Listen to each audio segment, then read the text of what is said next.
Okay, well, we're just about at 2:40. We'll give people one more minute to get logged in.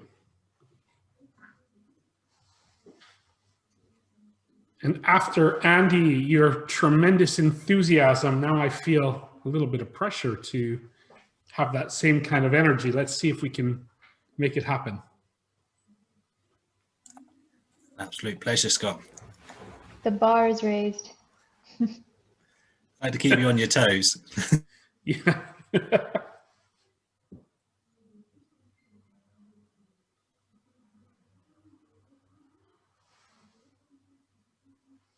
Okay.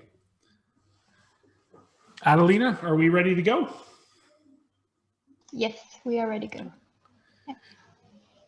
So the first thing I'm going to start with is something that none of you need really on technology guidelines. The reason I'm including this though is that when I'm speaking with buyers and clients, many of them are not used to using technology. So although work from home or working remote has been common in organizations for more than 15 years, the most senior people who are normally our buyers are not used to working from home or remotely and are not comfortable with it. So one of the things I do on any business development call is I spend about 2 minutes going through instructions like this and understanding that people do not have their usual tech support staff available. They may not have a particularly strong internet connection, and they may not even have a particularly new computer because they just never put a priority on that, particularly the senior people who are used to working with their personal assistants, etc. And that's our buyer. So my first suggestion to you as you work with people is understand the technological competency of your buyers and make sure that you do something that they are comfortable with and set some guidelines. So for example, I always tell people interruption is good. I like to use reactions, which some of you are very familiar with. However, I find a lot of the buyers that I work with, they've never seen reactions before. They don't know what that is. And so going through with them how the reaction button works in Zoom or Teams or WebEx, what it means and how we use it, well, it may seem very obvious to young people. A lot of our buyers, of course, didn't grow up with that technology, and we need to understand that and help them because our goal is to get communication online to be as effective as in person. So I'm going to give a background a little different than what most of you know of me, and there's a reason I'm doing this, which I'll explain in a moment. So I'm originally from Canada.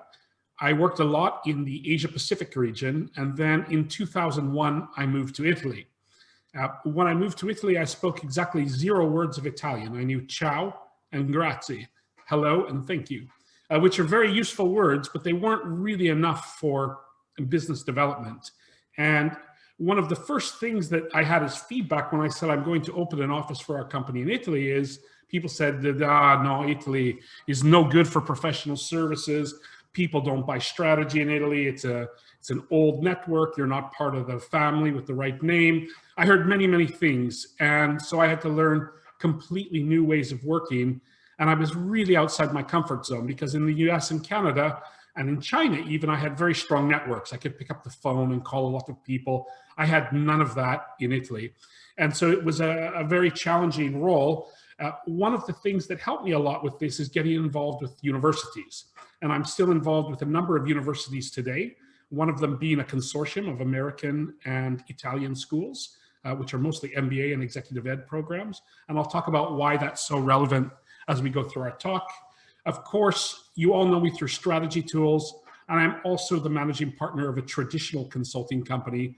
We have offices in 18 countries and just 305 people that are part of our team today, working in strategy and IT. So I would like to start with a question, and we're going to use the reactions button that I alluded to. Can you use the reaction button and put up your hand if you made your budget expectations for 2020?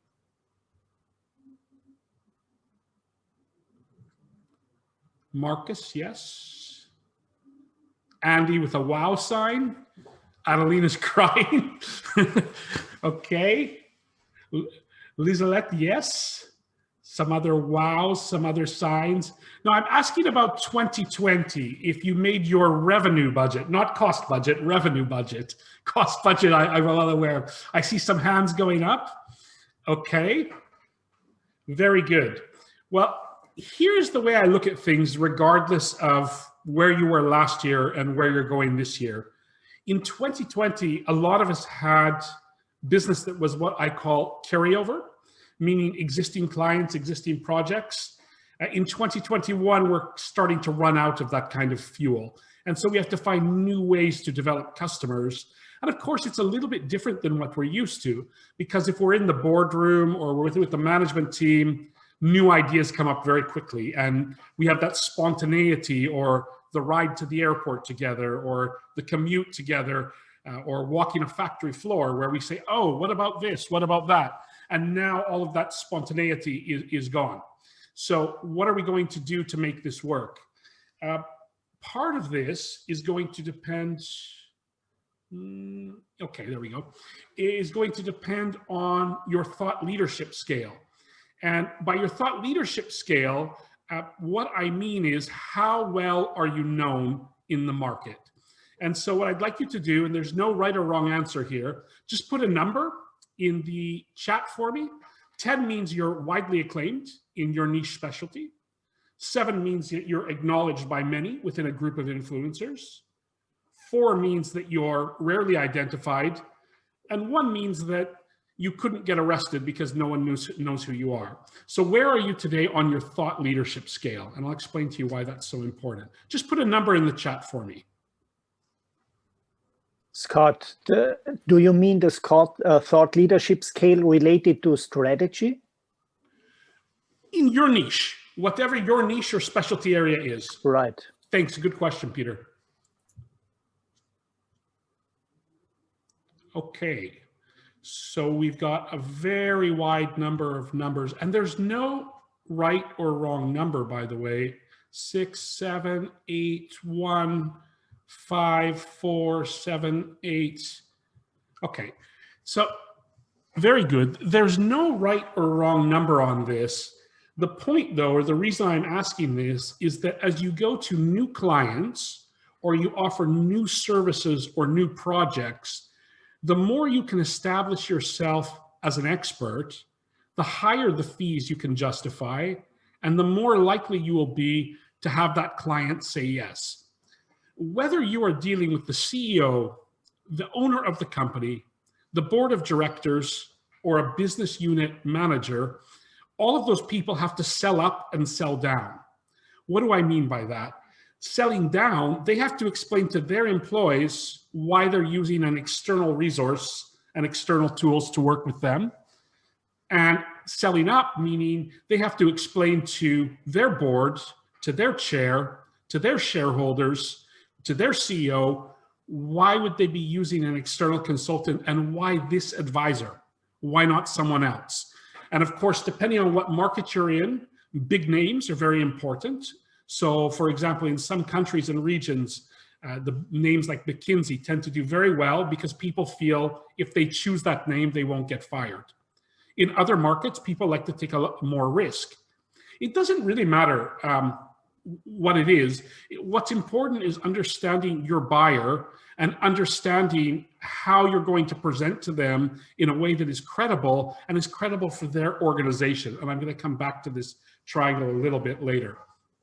I was driving in New York just before, I think my slides are stuck. One moment. Tell me, guys, can you see? We are on projects and services. Yeah, no, I think my slides are stuck. This is why we always like to tell people about technology. Let's try this one more time. Okay.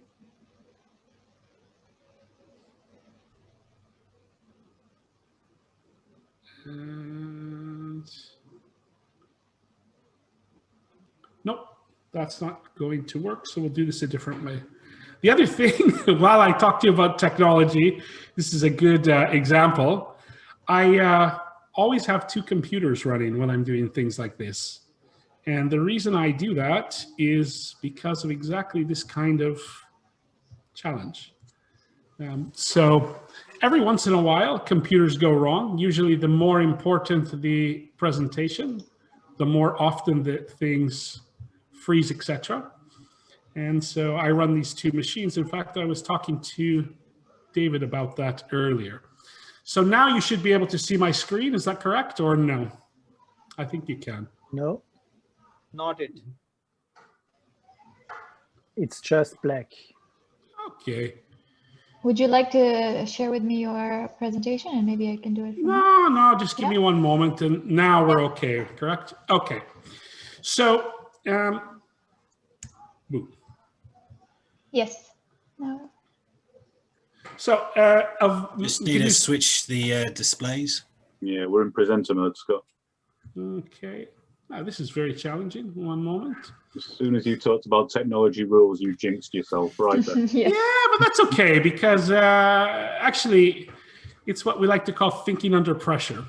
Now, are you seeing it properly? Or no? It Not just yet. says Not start yet. up screen sharing, so maybe in a few seconds. You had it for a second. Okay. That's interesting. Okay, well, just one moment, and we will fix this. Da-da.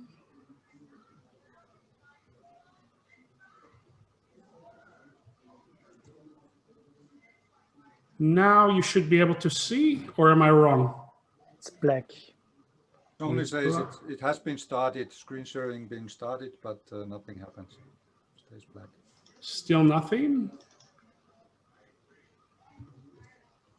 That is so strange. Wow.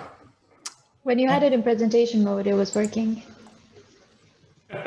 Thanks, Adelina. So you can just have it in presentation mode. That works. Yeah, that might be our that'll be our backup plan. Yeah. So let us try this. Now, yes or no? No, no. Nothing. No, just says you started screen sharing, but it doesn't appear. Okay. Maybe what I'll do, Adeline, is I'll send you the slides real fast. Yeah. We'll do it that way. Thanks. Dun, dun, dun.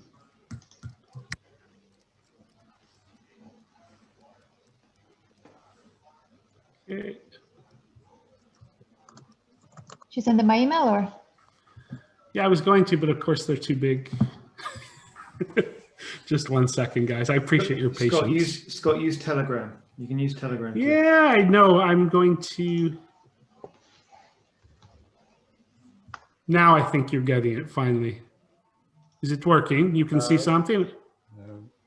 Sorry. Nothing. Not yet.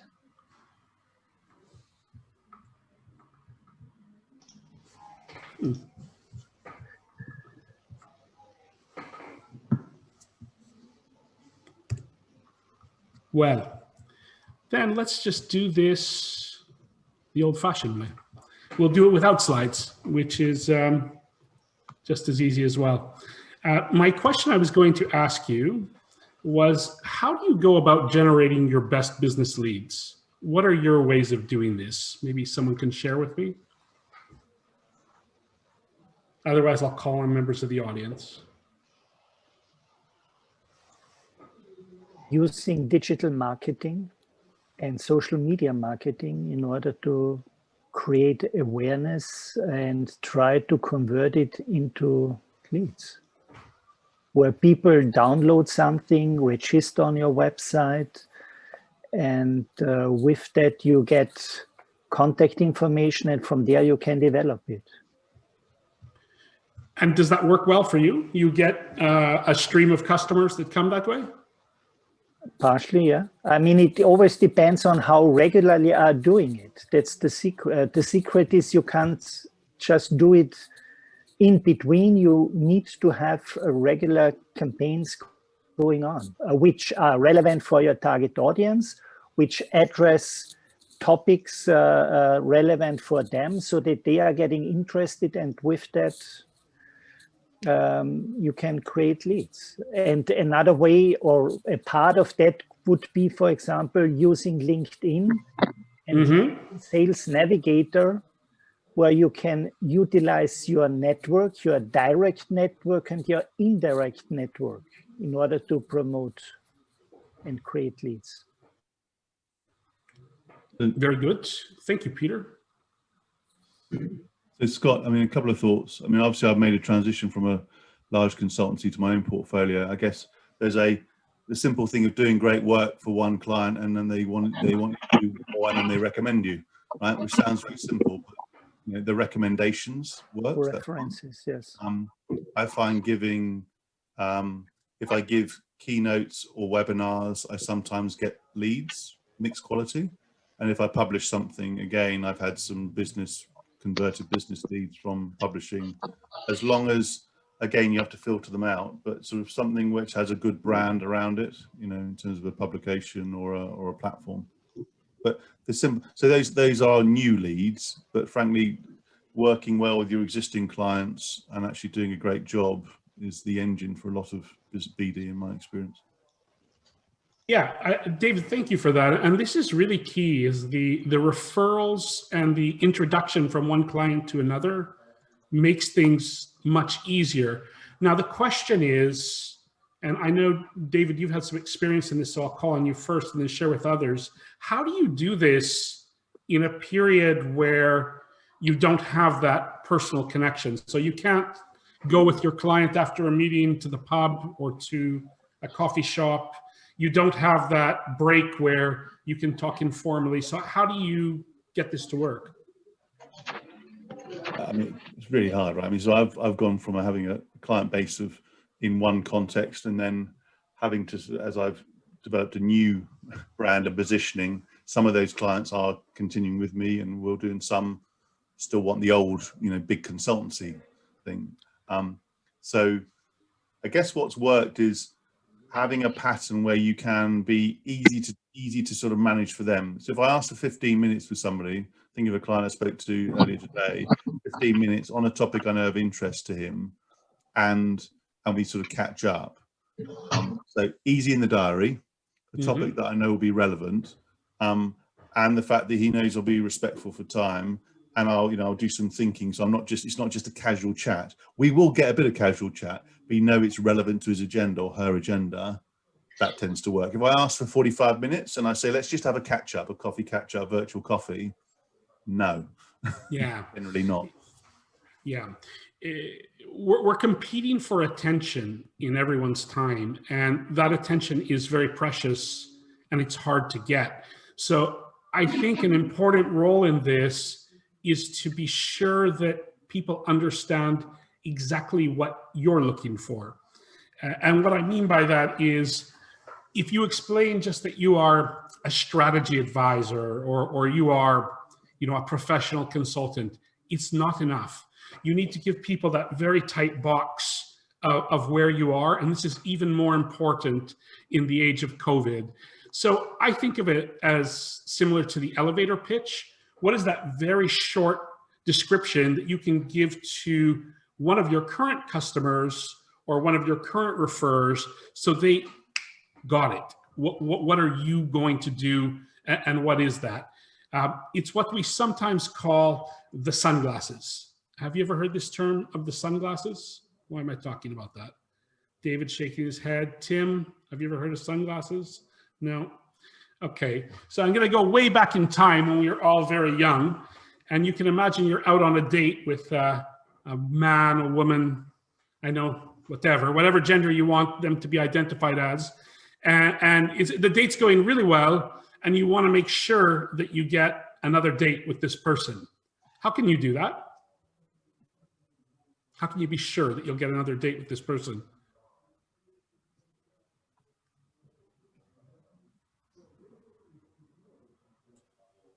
You're going to say something like, take your sunglasses.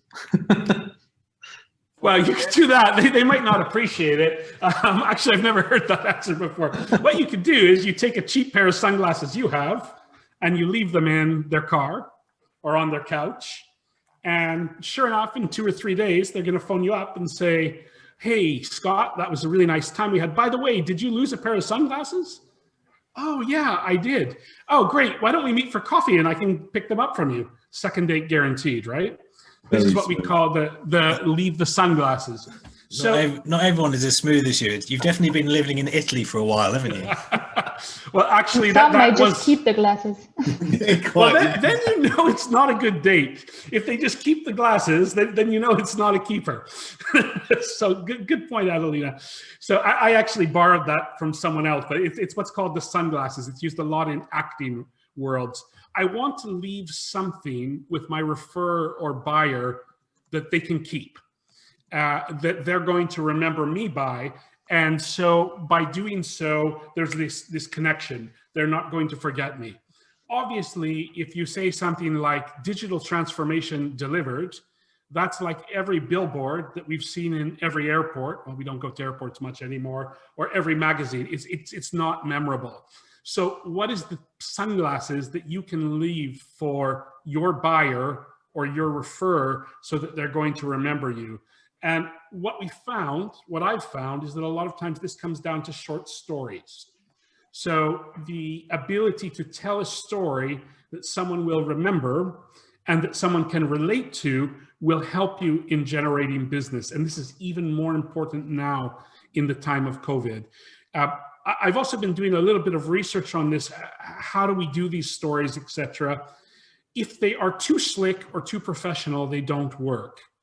If they are too long, no one watches them. So the story you want to tell should be something that is less than 3 minutes, is instantly relatable, and is nothing to do particularly with consulting or strategy. And it's like a joke. You know, what we say about jokes are, if you have to explain to someone the punchline, it's not a very good joke. So you want something where the person makes that link right away. Some of you may have seen, I did a little story like this. It was called All the Best Restaurants in the World Have a One-Page Menu. Okay, and I went through a thing that said, you know, I'm in a hotel and they're working. The menu is 68 pages long and it's crappy. So thanks, Andy. So what do? Well, I go across the street and there's a restaurant with a one-page menu. And of course, the link back to this in strategy is, do you really know what your strategy is, or are you wanting to be the 68-page menu? This is very memorable. It's very easy. I didn't have to take more than 20 seconds to explain it to you. And yet I've been using that type of story to get business. So it's something that I can share with my buyers, with the people in my network that are able to refer quality business, and it really works quite easily. And then you can put it on YouTube or on your website or on LinkedIn, etc., as you prefer. Now, there's two problems about developing business in COVID that I'm going to talk about. One of them I didn't plan to spend so much time on today, which is technology problems. But obviously, there are many technology issues that come up, and they come up for everyone. They also come up for your buyer. And so how can I make sure that technology issues are as removed from the situation as possible? In some cases, with senior buyers I work with, I've actually gone back to I call it old school teleconference. Why? It's because that's how they feel most comfortable.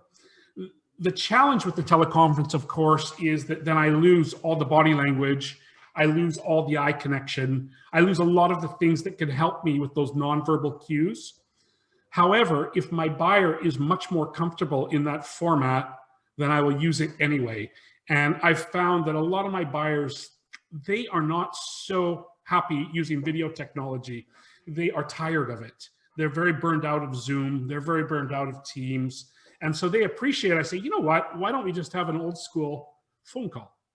And they really appreciate what that sort of allowance is. And it gives them a break from this constant everyday on screen, etc. So that's something else that has worked very well for me. Have any of you found other ways other than Zoom or Teams to talk to your clients virtually?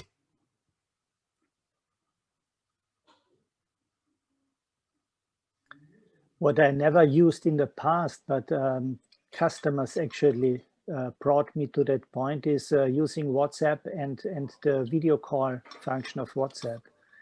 That works very nicely, and it's very easy to connect with people. Yeah, Peter, that's a great example. Also, I work a lot with China, and Yes. there are many communication problems between China and yes. yeah. And so WeChat has the same functionality. The WeChat video call is the go-to method for working with a lot of key decision makers in China, because otherwise they have to turn on a VPN, and this is quite difficult. Rob, you are saying, I think what you gain in seeing someone, you often lose in them less being willing to speak on video than I voice think only. sometimes people are more willing to speak when they can't be seen. So whereas I agree it's useful to see the body language and maintain the eye contact, I think you'll often get better actual discussion out of people, sometimes depending on their character, when it's just a teleconference. Yeah, that's a good point. You can have more transparency. People are not so worried about their image or what they're looking like, and so they can focus on the issue at hand. Exactly.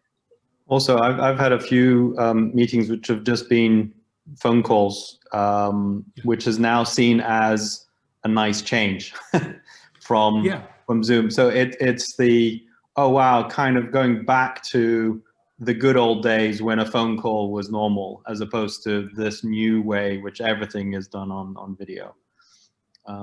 That people seem to respond quite nicely to that because it gives them a break in their day. Yeah, no, exactly. I found the same thing. Thank you, Tim. David, you were going to say something?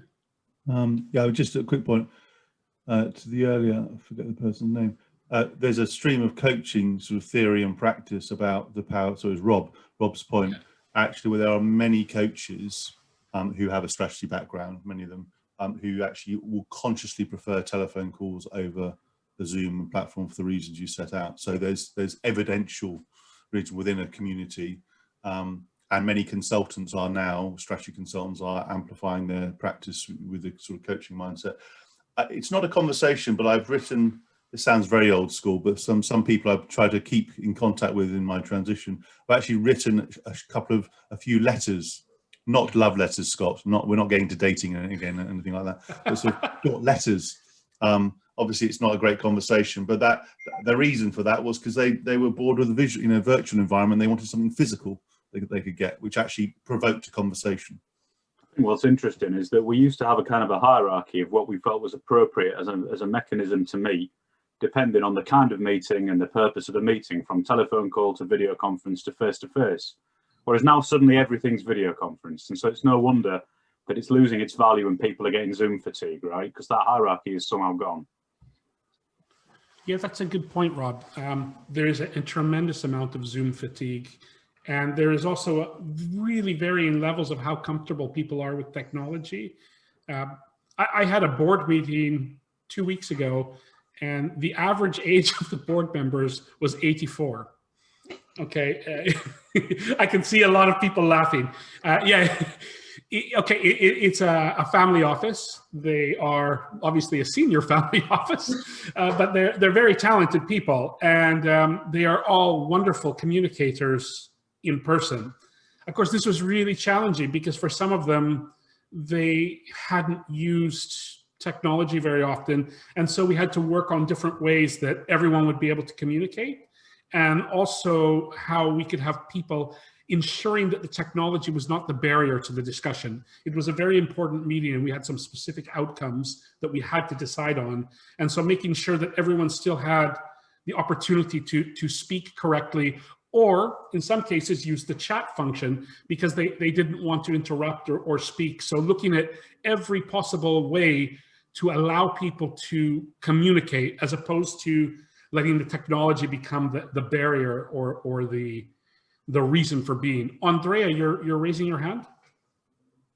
Hi, thank you. I lost connection, so I don't know if this was already discussed amongst you very intelligent people.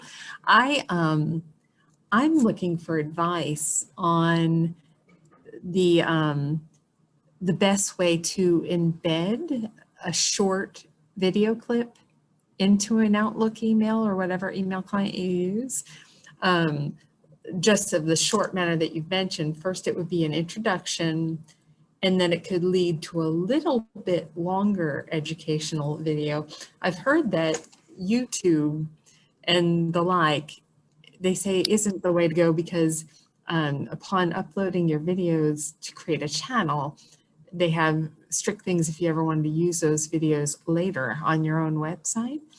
So if anyone has, I don't know if it's as easy as creating an MP3, say in a Zoom client, and then just embedding it in a video, but I just wondered if anyone had advice there of knowing how to embed a short video that engages, hi Scott, I hope you're doing well, and here's that information, and it goes and brings you into a little bit longer video housed somewhere. If anyone has heard of that, best technology, and thank you. It's an interesting question. I have not used that personally. I've done it, yeah. Can I just quickly suggest here something? Andrea, yes, these applications are available. Examples are Vidyard or Loom, which are not just helping you to integrate it with Outlook or Gmail or whatever, and record short videos, which you can send out then directly from your email client. It also is a platform which helps you to measure if the video was watched, how long they watch it. So a lot of metrics which indicates the rate of indication with your video. So send me your email and I can advise you here if you're interested. I love that, and I'll do it because I'd like to connect with you. But also, if you happen to have those names that you could put in the chat, I'd love that. And thank you. Of course. Thank you, Peter. Thank you, Andrea. David, you were going to say something as well? I had a very low-tech version. I do it all the time because I do interviews. I've sent a link to my YouTube channel. That's worked. People have picked it up, and also just a link to the Google Drive if I need them to look at the video. And it keeps the email short, which is very important. But it's not as sophisticated as Peter's view, but it works. Yeah, no, I mean, as long as it works, it's not so important, the sophistication. One thing I really think about are my buyers and the decision makers and how comfortable they are and how invasive they feel things are. So I'm sometimes careful on sending video to certain clients because they would not appreciate this. They would see this as an interruption of their day or something they wouldn't like. One thing I've seen some of you do is send short voice messages. And I find that's something that has worked very well. So those can even be sent by WhatsApp, WeChat, Telegram. And this has been really appreciated. Where I'm going with this is, and this is something we talk about quite a bit at Strategy Tools, it's really important you know the personas of the people that you're wanting to speak with. And the reason when I first started the discussion today, I asked you to give a rating of where you thought you were on your thought leadership is that's very important for the personas of the people you're going to be speaking with. So I like to understand, you know, who is it that I'm having a conversation with and what would be the way that I could make that conversation most interesting for her or him. And again, it comes back to this concept of a competition for attention. So people are bombarded. I counted this morning because I wanted to see between yesterday and today, I received 147 marketing emails that were related to professional services. These are people that want to sell me a website. These are people that want to sell me a new bank, investment advisors. We can go on and on. I could talk the rest of the time just on this list of people. But of course, you know, I get in the habit of delete, delete, delete, delete, delete, delete. And those are the ones that are not caught in my spam filter. So the competition for attention is very strong. And all of the people I have a long-term relationship with, my economic buyers, they tell me they feel the same fatigue. They're really, really overwhelmed. The number of people that are wanting to sell them things, and even high quality thinking, the number of really interesting newsletters I receive, but I don't have time to read. Or it's not that I don't have time to read, they didn't pass the competition attention, what do I call it, barrier. We didn't get past that. And so people are constantly filtering out the message. So this becomes a question of how can I grab that attention? Now, one thing I've seen a couple of you do, and you alluded to this as well, David, that's worked very well for me, is sending people real mail, because people receive so little physical mail today. And, you know, with Italy, I can get some neat stamps that have a picture of the Colosseum on them, and that always gets people's attention. And I send a letter to the United States to a board member or a CEO, and they receive a letter from Italy with the big airmail sticker and the picture of the Colosseum. They usually open it. It's something very unique. And so these are just back to ways to get people's attention. And then, of course, I have to give them something of value. So this is the other part that is quite challenging. How do I give people something valuable today? Because you know the number of white papers that are being offered, or research documents, or surveys. It's a lot. The chance that the decision maker is going to actually read that is very low. Just the big four consultancies alone, I think they produce between 30 and 40 white papers each per month.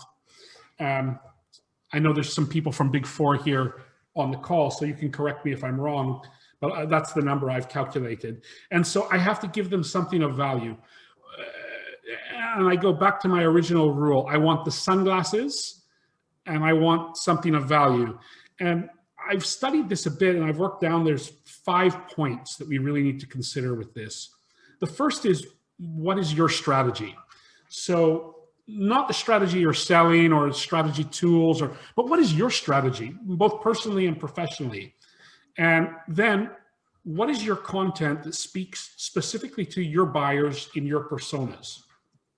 And then thirdly, what is your relationship with the person that you are communicating with? If you are working with senior buyers and you do not have a relationship, and you do not have someone that will introduce you in that relationship, there is a very, very low chance that you will be successful. I don't know exactly what it is, but it's something close to zero. So the question becomes, how do I build relationships with the people that I want to work with? And how do I maintain those relationships over time? And then, and this is something you'll see that I invest a lot of effort in, what is your personal voice? So I've looked and I've measured things between using, for example, very professional videos that have computer graphics and that were recorded by professional camera people, and amateur videos, meaning I hold up my iPhone and I do a kind of selfie video. Even with these high C-level buyers, which do you think gets the most reaction? The selfie video. The selfie video. Mm. Second one, yes. Yeah, the selfie video gets by far the better reaction. Why? More real. You. It's you. It's you. It's your more voice. Authentic. I believe also people also are waiting for an accident to happen on a phone. And I think people are very intrigued. I actually just saw someone that sent that they shared the video that they'd been using, and it included all of the outtakes. So it was basically them, it was sort of introduced with them doing some of their setups and how things went wrong, and then finally got to the message. And it was just as you said, Andrea, it was that, oh, actually I got rewarded of watching this because it actually just gave me a little lighthearted feeling. And then I was open to the message because my guard was let down. I don't know how successful that would be as a repeated strategy, but it broke the mold. And I think that's what you're talking about. I think the shiny, perfect video is much more linked to an advertisement, and that's not very well perceived. So little mistakes, really unprofessional. Good, but unprofessional videos, as already said, indicates a much more personal supports a much more personal message. No, I agree with that, Peter. It's the personal message in terms of I'm speaking one-to-one with this potential customer. I've worked with a number of marketing companies, and the advice they gave me generally didn't work at all for professional services. It would work for the very big players, but I'm talking now for the smaller players that don't have hundreds of thousands of associates around the world. Usually the advice they give you is you want to create a very big funnel, and then that funnel will go down and you will get to a conversion. This is the traditional marketing approach. In our business of professional services, and again, exempting the big four, we don't want the funnel. We want to find the people that are realistically our buyers. And how can we do that? This goes back to what is our domain of expertise, and how do I speak with people within that domain? And this comes back to your strategy, your content, your relationship, your voice. One of the things I've found that works very well, for example, is writing articles in trade magazines. So very specific trade magazines. An example of that can be, plastic injection news molding. It doesn't get much more specific than that. Their circulation is about 8,000 people around the world. However, everyone senior in the plastics industry reads that magazine. Those are my buyers. And so if I write an article there and I say, hey, plastics, we need to be thinking about sustainability. You want to get ahead of this curve, because if you're on the back end of this, you're going to be regulated out of business. I will instantly have people contacting me. So that is marketing that is working for me because I've targeted a very specific audience. Another audience I work a lot with, I work in marine. And so there are some publications in marine that are really niche publications, but they are read by the most senior people. And again, I'll want to write an article there that says, is your strategy considering what's going to happen when there's a carbon tax on shipping? Where are you discussing this?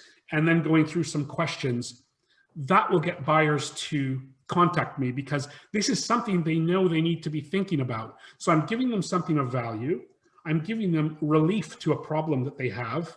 And I am continually using my same voice. You can use whatever voice you want. I mean, I know someone, it's not my values, but that works a lot in the tobacco industry. And they're very, very well known in that business. Of course, it would be contradictory if they said, my personal values are that people should take care of their health at all costs. That wouldn't make any sense. But their voice is, I believe everyone should have the right to smoke. And then they go into that vertical very deeply. I bring that up intentionally as a kind of thought-provoking, because a lot of people have negative feelings about smoking. I personally have negative feelings about smoking. What I'm saying, though, is you want to be able to reach that audience. And as was alluded to by Andy and some others in the earlier presentation, I used to do that a lot at conferences. So I've been known to walk the floor of trade fairs. I love trade fairs because I can see every one of an industry in 5 or 6 hours. So every single decision maker, I can also see what they're thinking about the future. Obviously, trade fairs are very restricted at a minimum this year and next year. So now I'm looking at what are the digital equivalents, or where will those buyers be? I find people are getting very burned out of webinars and conferences. So I need to find those places of high value interaction where they will still be going. Because if I just go on a webinar, there's a declining return on this at the moment, or at least that's what I found. I want to jump to a couple of questions and then have more interaction. Jacobo is writing me and he's saying, is WhatsApp marketing well perceived or considered intrusive? Very good question. What do you all think? I have my point of view, but I'd like to hear some other people's first. Depends. Depends. As everything else, it depends on the client, the potential client. Everything we do should be looked from their side of the field. And for some people, it's perfect. For some people, it's totally relevant, like everything else. I always say you need to know the water holes of your target customers. Where do they go for drinking water? Saying, where do they searching for new information, for ideas? And that's where you have to be. And that depends on industries, customers. That's totally different. The only thing I'd say, Scott, is I think it's a sort of slight challenge, if you like, if I may, is I get all that and I agree with it. But I think in this environment where we're all feeling our way and probably bored and fatigued on certain aspects, I think as long as you frame what you're doing with a sort of a smile and say, look, I'm trying something out, I think you don't always need to know or assume that you know. So for example, with some of my friends at the early stages of the sort of pandemic, I found it difficult to keep in touch for lots of different reasons. Likewise, I sent them short sort of videos on using WhatsApp. And I would say if I looked at their personas beforehand, I don't map the personas of my friends. I probably should. I would have probably said they're not interested. But I tried it, and I said, look, I'm trying this. If you hate it, just tell me. And if you don't, and I think if you frame it in that way, you're more likely to get a response. And then in most cases, they actually liked it, at least for a time being, and then they got bored as usual. Yeah, I haven't mapped the persona of my friends really either. What I'm saying is, and then I want to go back into a general discussion. In terms of your clients or your target clients, it's really important if you have those 3 or 4 personas and you understand what your role is or where you're fitting in to help them. I think too many advisors and consultants I have worked with, they hope to set a very wide net. And in that way, they think they will catch more fish, as opposed to saying, okay, let me tell you what I'm really good at. And that's the reason you should pick up the phone and phone me. And so, for example, keeping it down to that elevator thing, I like to tell people, listen, I work with middle market. That means 150 million of sales on the low end, 1.5, 2 billion of sales on the high end. And I work in automotive, industrials, and pharmaceuticals. That's it. And have I worked in other industries? Sure. Have I done other things? Yes. But already I've given people a lot of things to remember. And what they will do with that, when I tell them, is they will say, okay, if a client is under that kind of 100, 150 million range, probably Scott's not the right person to work with them. If they're above that 1.5, 2 billion range, I know they're already working with one of the big names anyway, because those are all sewn up. Or I have the personal relationship with the CEO, and so I don't need a referral. And those 3 industries, I know I can compete with anyone in the world on. And so I'm content to be there. Now, that doesn't mean I say no to all other opportunities. But again, it's like I'm meeting people at a cocktail party and there's no longer a cocktail party. I need to give them something to take away. So they say, oh, right. Do you know anyone in industrials who works with middle market companies? Yeah, you should actually drop Scott a line. And that works very well because I'm just giving people those few points to remember, as opposed to saying, I worked in CPG, I worked in energy. Oh yeah, I did a project in South Africa. It's too much. No one will remember it. So it's back to what I was alluding to in terms of you want to increase your value and you want to increase your fee structure.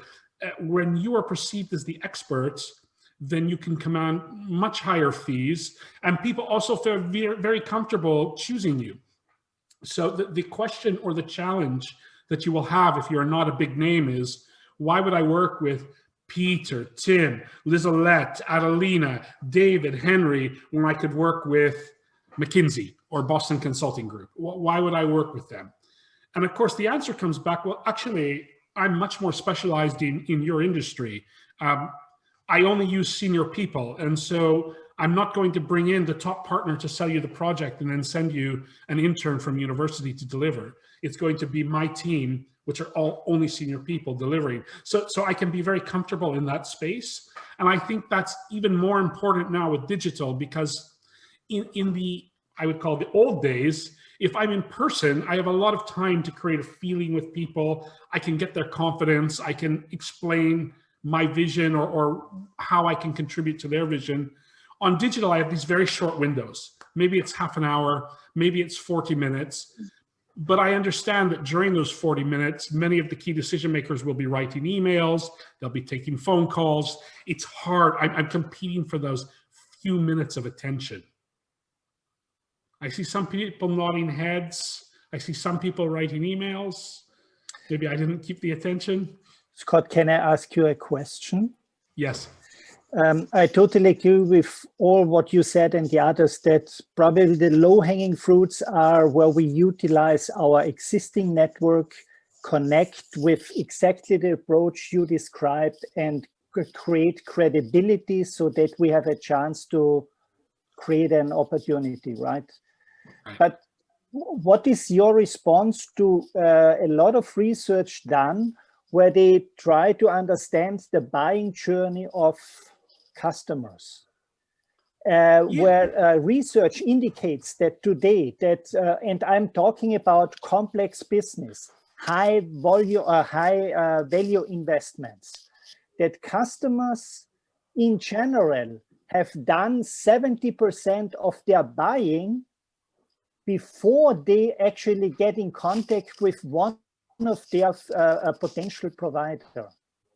The indication here is, or the implication is, that if we are not present at the beginning, where they are not talking directly to potential providers, we might not get invited or be part of the project.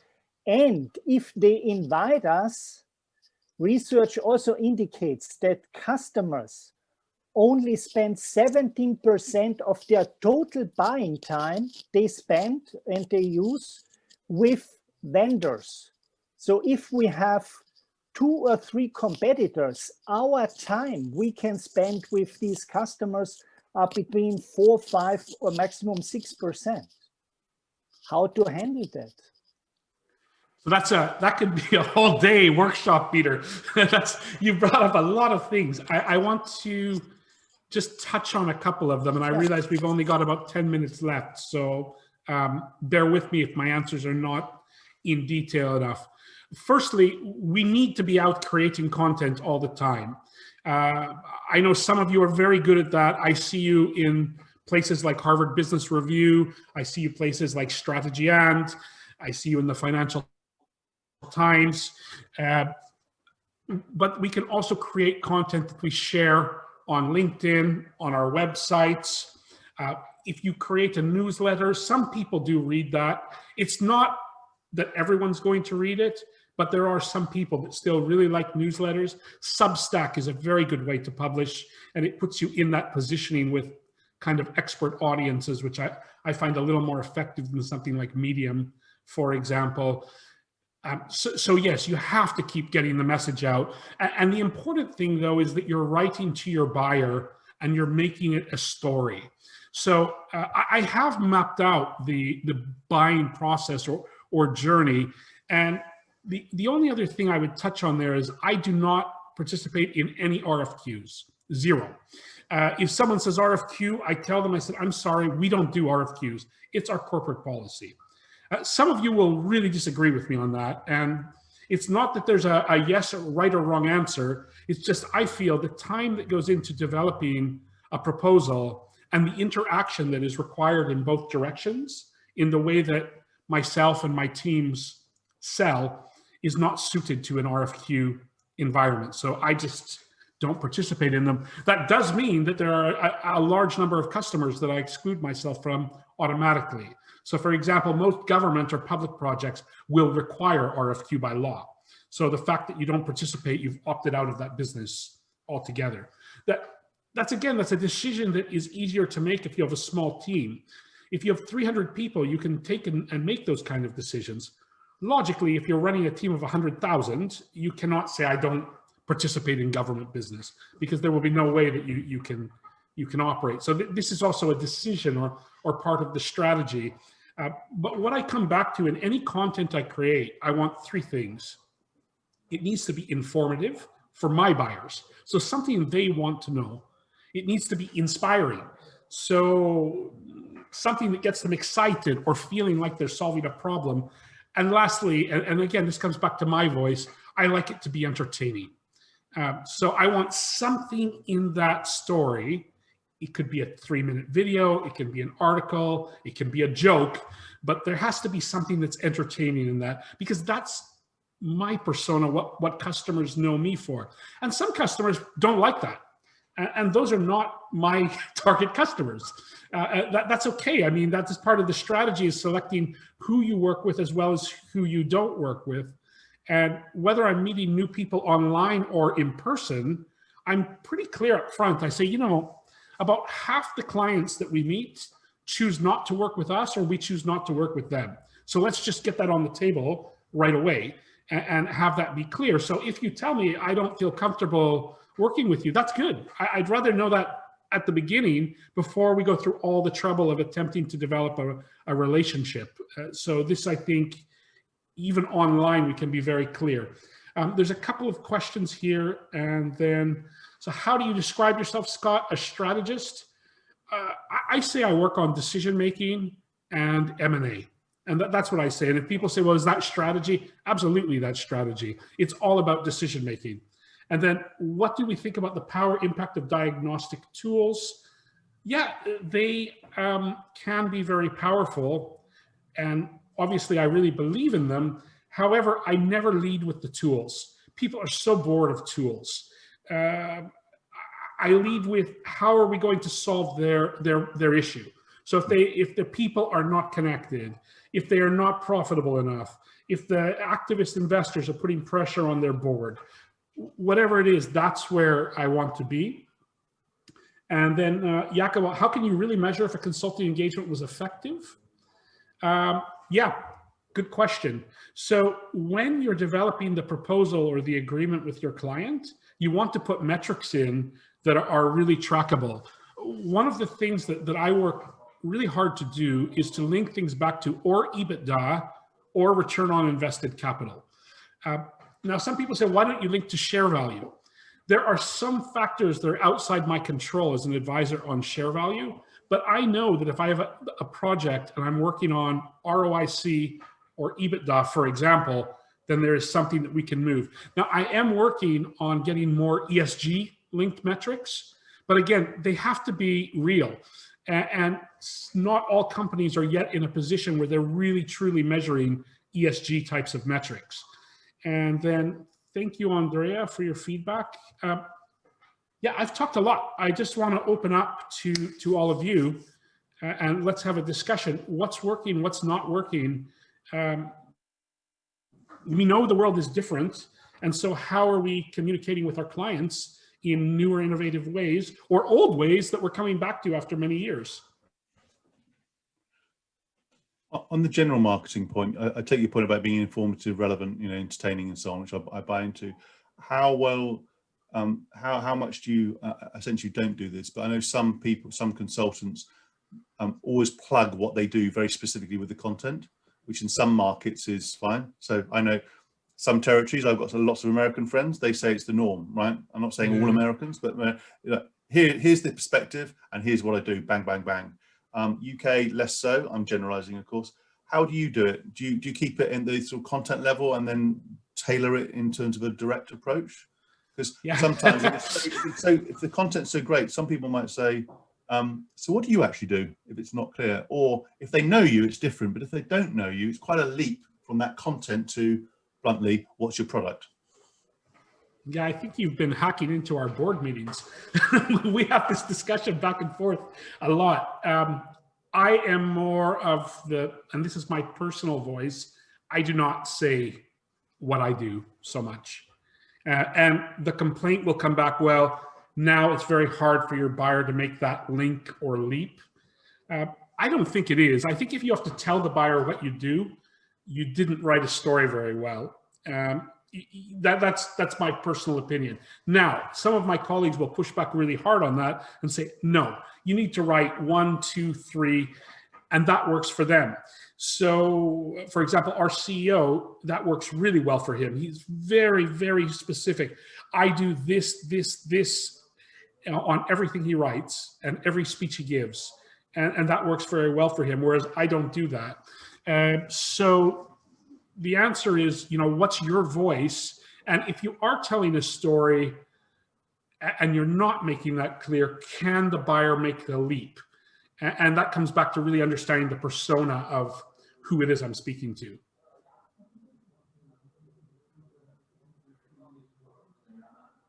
I think the art here, whatever you use, elevator pitch or what we call or I call credibility statement or positioning statement, as better you are prepared, as easier is it for you to personalize it. And the personalization is the key here, that you really find one or two aspects which has a high relevance for the customer and or for your contact. And then you talk about these aspects where you might be able to say, what was the problem issue at the beginning? What have you done? And what is the outcome of that, the benefit for companies like yours or whatever, right? And that's, you only can do it professionally when you have prepared yourself very well. But personalization is key because that creates attention and awareness.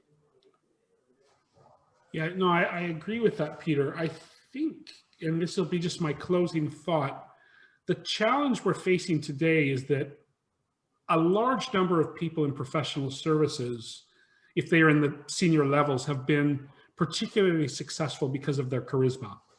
And I know that's not fair, but that's the way life is. And so that charisma coming through a video camera or an audio conference or is much more difficult to reach out and to get that feeling. And it can even be a funny feeling. You know, I'll close with a story. One of my colleagues, he was really a genius, but he had this kind of nervous tick every time he'd get excited about something. And we were in a board meeting and he started rocking the chair like this while he was talking. And he got so excited, the chair tipped over backwards. But he didn't stop talking the whole time. He was still talking and he got up. I think he didn't hurt himself, but he had a little bit of a cut on his head. And he started writing on the flip chart. And the client was so blown away by this. I mean, they talk about this story 30 years later. They're still working with that company because there was so much enthusiasm. He said, I want this guy on my team. I mean, if someone is that excited about the strategy of reverse logistics, I want this guy on my team. I'm not even looking at what are the fees, or I need this guy. He's the superstar that's going to make the difference. And so now how do we do that? I mean, obviously I can fall over backwards on my chair on Zoom, but it's not going to have the same impact. And also I think my floor is hard, so I'd hurt my head. So we all have our own way of speaking or doing things, our own enthusiasm. But the question is, how are we going to do that digitally? And I think that's where we're all learning. And I really like what a couple of you said. Just come out and be clear to clients on that. That say, look, I'm testing something new. I don't know if this will work. This could be a disaster, or it could be something really cool. So we need to take the risk together. And that way you're acknowledging that things might not go the way you thought. And that vulnerability and that transparency is also valuable in communicating who you are or what you're doing.